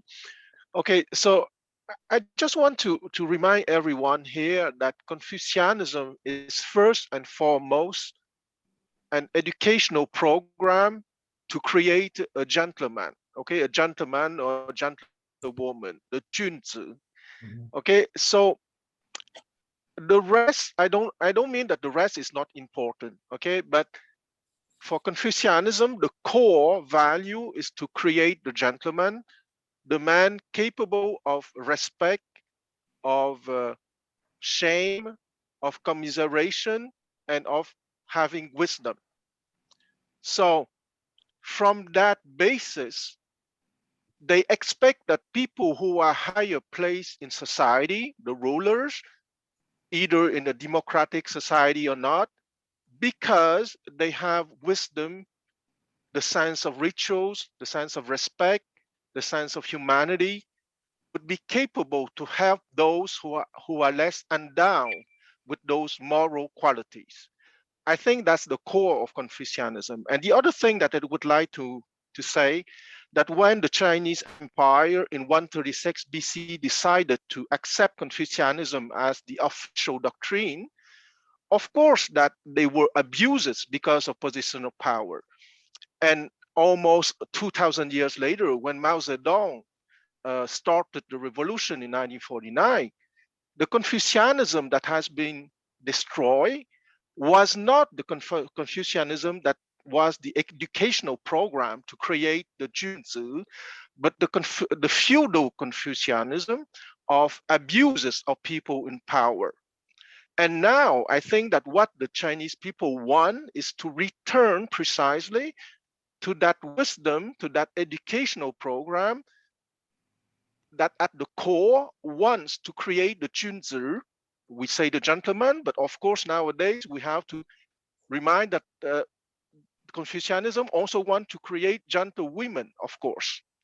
And that is the core of Confucianism. And I think that somebody also said that, but I just want to take 20 seconds for that. The question of political legitimacy, of course, is not always by electoral system, because if democracy means the power of the people, it means the power of the people who are capable to get what they want. And if they want safety, food, and education for their children, any system that would be capable to guarantee safety, food, and education for their children is basically democratic. Okay, I think it has been said before, in the sense that democracy is not always by the electoral system, but by the outcomes too.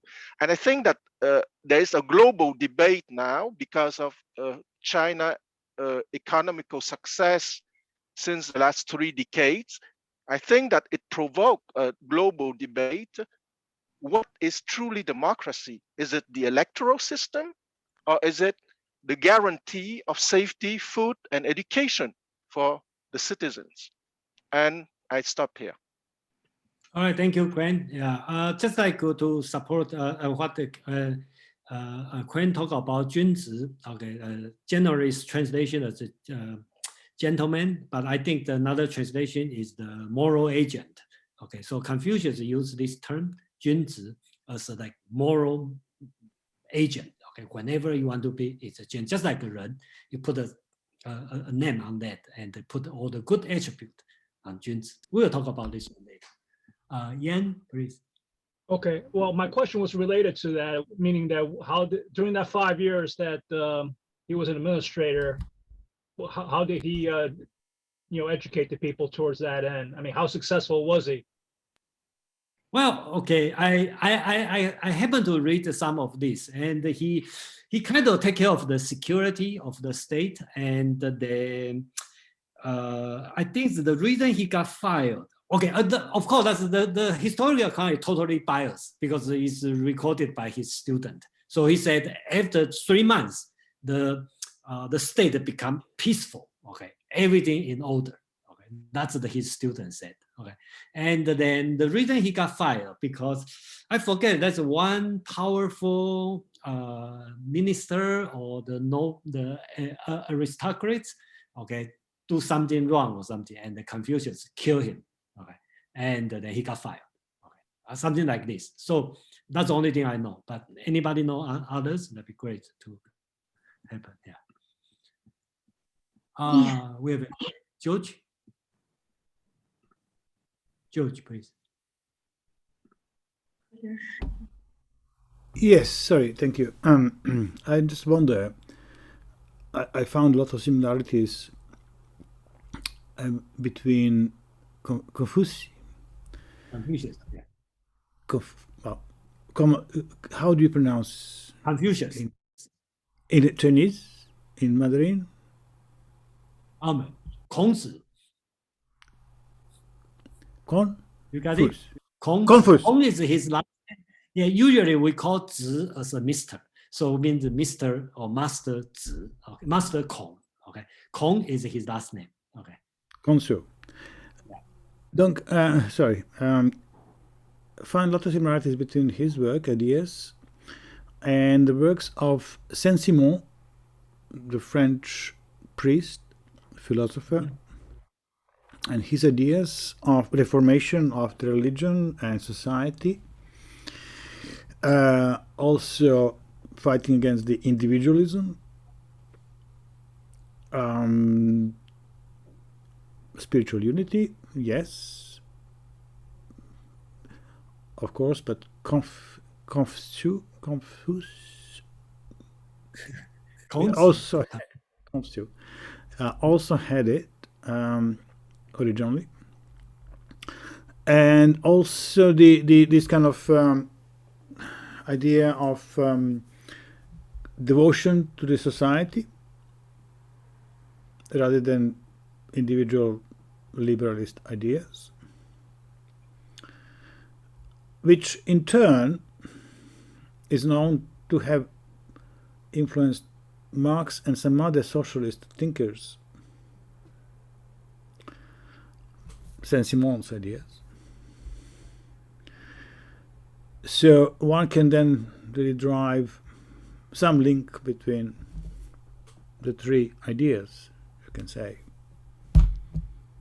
Possibly. I don't know. What do you think of that? Anybody have to comment on this one? It's difficult to say because anybody want to comment on George? Yes, I'd like to say at the foundational understanding, let's not forget that Confucianism is a philosophy which accepts that there is a natural order, okay, that there is a hierarchy. And precisely because that there is the recognition that there is a natural hierarchy, that Confucius wanted to create the educational program to make his disciple Junzi, meaning the ideal agent or the moral agent or the gentleman, all right? And what is completely not at all the same with Marxism is that Marxism thinks that the material conditions, okay, Marxism is a dialectical historical materialism, if I understand. So in Marxism, what is important is the material condition that will influence the mind of the people, and they think that if you improve the conditions, the people will be better, okay? And in Confucianism and in all philosophy of antiquity, West or East, on the contrary, the understanding that there is a natural order means that the mind of the people is more important, that you better put your effort to make an educational program to create people of quality because they have a broad mind, they wouldn't be kind, they wouldn't be nice, and they wouldn't help others. And that is the foundation of the society and not the material conditions, because material conditions can be destroyed by enemies, by natural disasters, and so on. But as long as you have quality people in your nation, they wouldn't be capable to rebuild your nation in case of invasions or of natural disasters. And I think that even if you can find inevitably certain rapprochement would are possible, I think that Confucianism and Marxism are fundamentally in a position because they don't put the core value at the same place. And I would even say that they put the core values at opposite sides completely. All right, thank you. Let's stop here.